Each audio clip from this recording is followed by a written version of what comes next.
Hello there, dear viewers. Welcome back to another video on the Tom Marshall YouTube channel. Today we are back on the series of films that I started doing months ago called The Directors. I figured with his new film coming out shortly, a film called Odyssey, today we are going to pay homage and have a look at the life and career of the one, the only, Christopher Nolan. Buckle up, dear viewers. It's going to be a good one.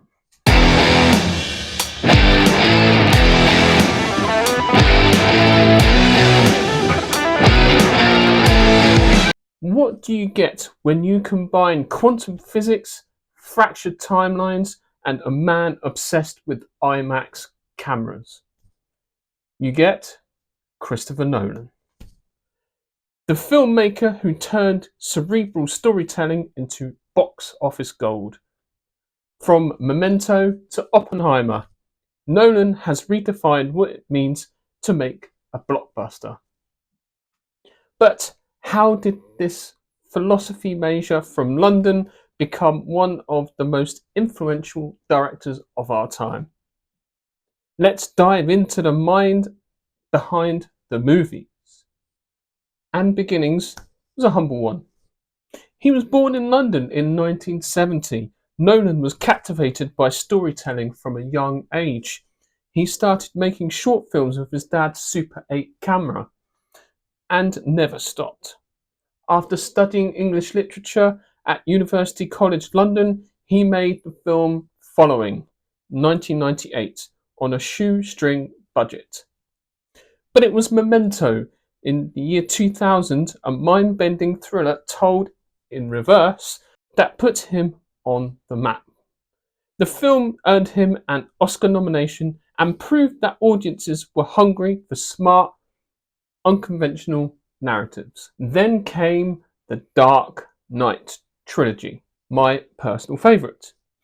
In 2005, Nolan took on the challenge that would define his career, rebooting Batman, a hard task for anyone.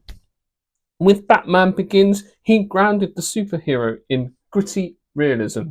Then came The Dark Knight, not just a superhero film, but an epic with psychological depth. Heath Ledger's The Joker became iconic, and the film grossed over $1 billion. The Dark Knight Rises closed the trilogy with operatic scale, cementing Nolan's reputation as a master of spectacle and substance. Then came Inception, the heist film inside the architecture of the mind. Dreams within dreams, time dilation, and the spinning top that sparked endless debate. This is Nolan at his most Nolan. Non-linear storytelling, practical effects over CGI, themes of time, identity, and reality. Hans Zimmer, thunderous scores, and let's not forget his love of IMAX and 70mm film. Nolan doesn't just make movies, he engineers experiences. Time isn't just a theme in Nolan's films, it's a living character. In Interstellar, time bends near a black hole. In Dunkirk, 3 timelines converge in a ticking symphony of survival. And in Tenet, time literally runs backwards.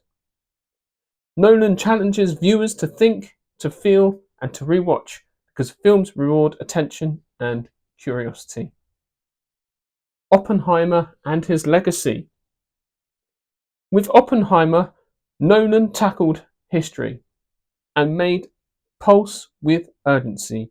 A 3-hour biopic about the father of the atomic bomb becomes a cultural event. Shot in IMAX, blending black and white with colour, it's testament to Nolan's evolution. He's no longer just a guy who makes mind benders, he's a cinematic institution. And he did it all without ever using a second unit director. Every frame is his. Christopher Nolan doesn't just direct films. He crafts puzzles, paints philosophies, and builds worlds. He's proof that audiences crave intelligence and ambition and artistry. In an age of franchises and algorithms, Nolan reminds us that cinema is still a place for wonder. Was it all a dream? Or just the work of a genius who never stopped dreaming? Christopher Nolan, we salute you and look forward to seeing Odyssey. Thank you for listening.